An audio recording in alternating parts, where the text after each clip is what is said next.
Les gars, le marché des crypto-monnaies vient juste de subir un repli important. Alors dans la vidéo d'aujourd'hui, il faut que je vous explique tout d'abord pourquoi, mais surtout que faire maintenant, comment s'adapter au mieux.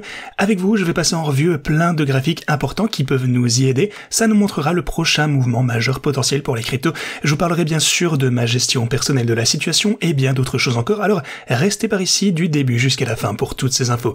Bienvenue à tous, je m'appelle Maxime et je vous apporte chaque jour des nouvelles vidéos en français sur les cryptos. Si vous êtes nouveau sur cette chaîne, alors soyez sûr de vous abonner et d'activer la cloche dès maintenant. Ok, ceci étant dit, allons droit au but. Comme toujours, vous pouvez déjà constater que le Bitcoin vient de subir un pullback, un repli, une rechute. Alors finalement, après s'être pas mal débattu, on a perdu ce niveau crucial des 117 000 $.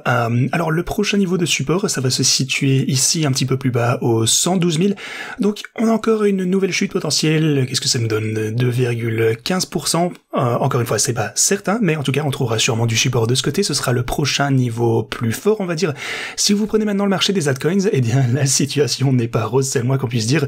La plupart des cryptos ont rechuté très violemment. On constate, par exemple ici, on a une chute de 16%. En fait, vraiment, de nombreux altcoins ont chuté de 15 à 20% rien qu'au cours de ces quelques derniers jours. Donc, il faut bien sûr être attentif à ce point, mais je vais bien entendu vous expliquer pourquoi on est en train de constater ceci. Mais tout d'abord, j'aimerais vous parler un petit peu de ces graphiques. Alors, déjà, la première chose que j'aurais envie de préciser, eh bien, déjà, souvenez-vous que, selon moi, le sommet sera quelque part entre la fin de 2025 et plus probablement encore quelque part en 2026. Donc, mon scénario de base, ça a toujours été que le sommet sera atteint beaucoup plus tard que maintenant.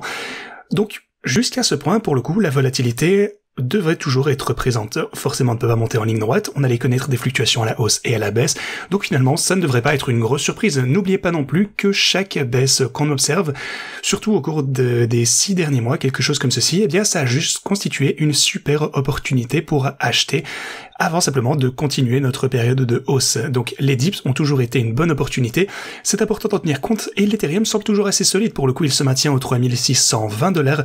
Alors si jamais on perd ce niveau, le prochain support ça va être 3268. Alors si l'Ethereum subit bel et bien cette chute, alors je pense que les altcoins vont subir un repli extrêmement violent, ça c'est vraiment la clé à surveiller du côté de l'Ethereum.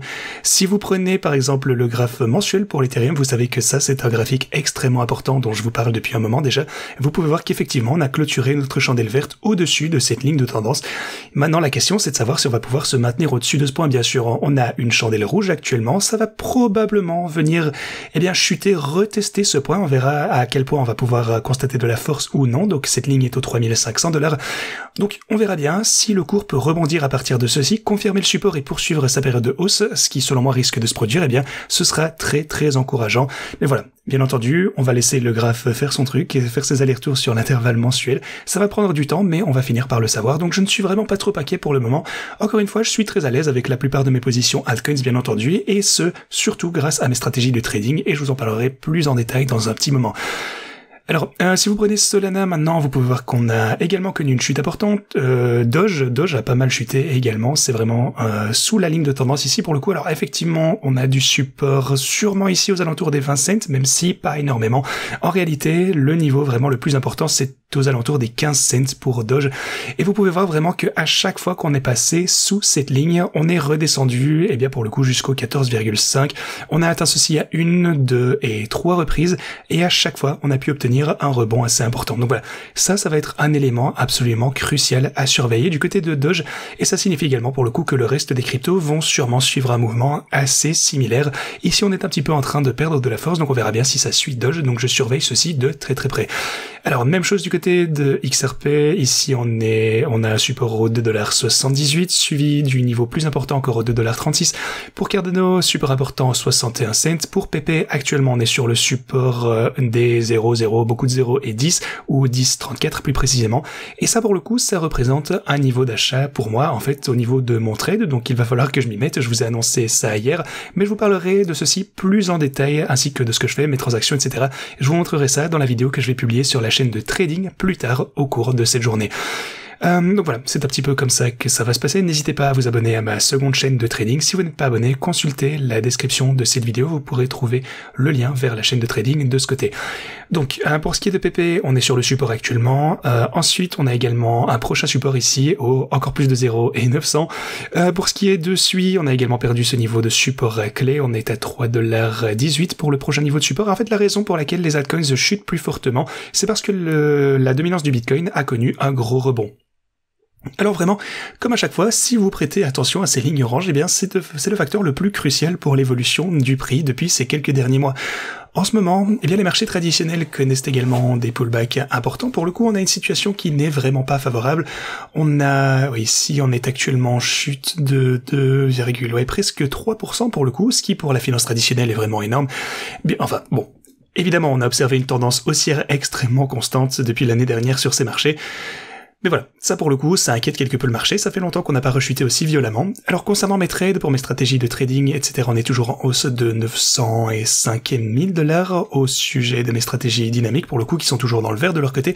Alors vous savez également que j'ai ajouté des quantités absolument incroyables de crypto il y a quelques jours, et je vous ai dit qu'il y avait tout de même de fortes chances qu'on ne puisse rechuter.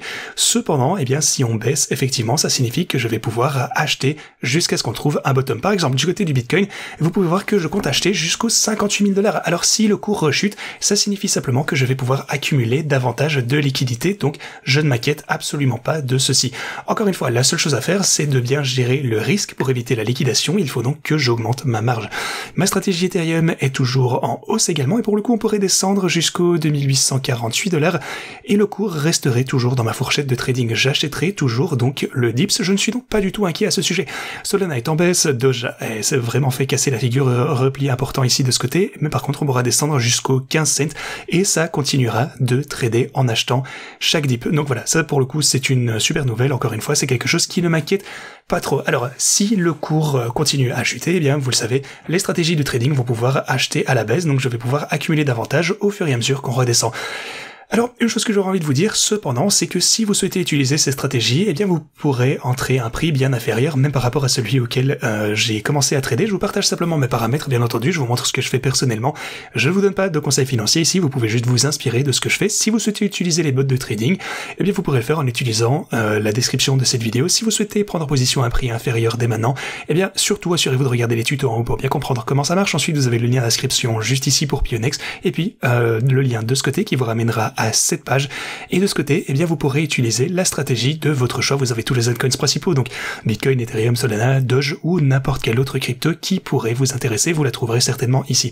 Donc voilà, il vous suffit de les chercher ici, en un seul clic vous pourrez sûrement la trouver, donc n'hésitez pas à profiter de tous ces outils. Sinon, à part ceci, j'ai quelques transactions individuelles d'un autre côté que je vais vous présenter. Si vous souhaitez utiliser mes plateformes d'échange préférées pour des trades individuels, vous avez Pionex, vous avez également UX ainsi que Tabit qui vous propose une campagne de bonus absolument excellente ici. Donc n'hésitez pas à créer un compte Tabit dès que possible. Encore une fois, c'est pour les traders expérimentés cependant. Alors maintenant, continuons, je vais vous expliquer la raison finale de cette baisse. En fait, le prix des biens à la consommation de juin a été publié hier et a dépassé les attentes, et ça a effrayé le marché, parce que l'inflation des prix des biens de consommation est en hausse depuis 2 mois consécutifs. Powell va maintenant annoncer donc une hausse de l'inflation, et ça réduit la probabilité d'une baisse de taux d'intérêt au cours de cette année. Donc, eh bien le marché est en fait très inquiet à ce sujet, ça fait vraiment très longtemps qu'on attend la baisse de taux et elle n'arrive pas, et elle n'a pas l'air de vouloir arriver. Les biens de consommation ont également progressé de 3,7% sur la notion de base sur 3 mois annualisés, c'est leur plus haut niveau depuis les 3 dernières années. Donc l'inflation recommence à devenir un problème, et laissez-moi vous montrer ce graphe pour le coup. Ce que vous pouvez voir, c'est que on devrait se trouver sous les 2%, pour le coup ça a été l'objectif de la Fed depuis des années maintenant. Mais, eh bien, grosso modo, on est en train de stagner depuis le début de 2024. En fait, ça fait 1 an et demi que l'inflation n'a juste fait aucun progrès malgré les politiques monétaires plus serrées. Donc, on a même légèrement augmenté ou grosso modo stagné.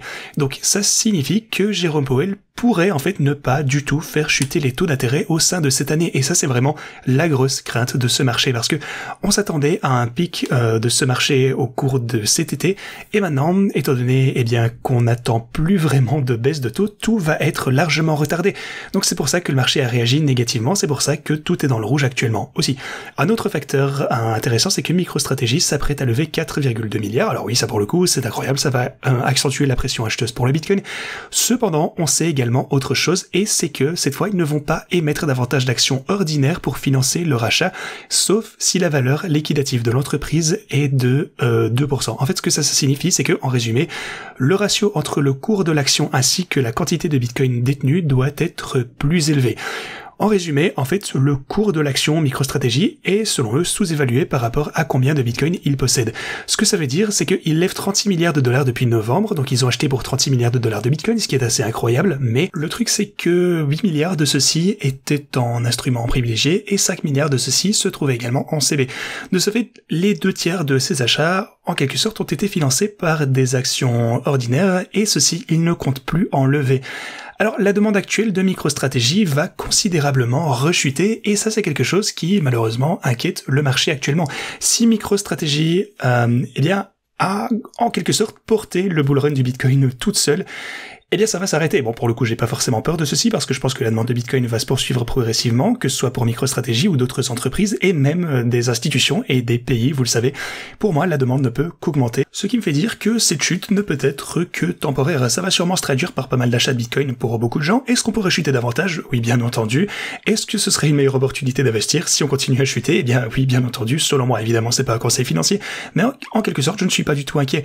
Je veux de toute façon observer de la volatilité. Ça signifie que mes bots de trading, eh bien, génère davantage de gains sur les fluctuations, et dès que le marché repartira à la hausse, eh bien, on va surperformer par rapport au reste des personnes qui ont juste holdé. Donc voilà, rien n'a changé, je suis toujours super enthousiaste, je continue de penser qu'on est dans un marché haussier, je continue de penser qu'on va atteindre un pic en 2026, plus nécessairement à la fin 2025 ici, vu comment ça se présente. Si vous prenez août et septembre, généralement ce sont des mois plutôt mauvais pour le Bitcoin, donc gardez également ceci à l'esprit. On pourrait observer des fluctuations latérales, que ce soit en août et septembre, et puis peut-être reprendre en octobre, novembre, décembre, qui sont eux généralement des mois très positifs pour la crypto-monnaie.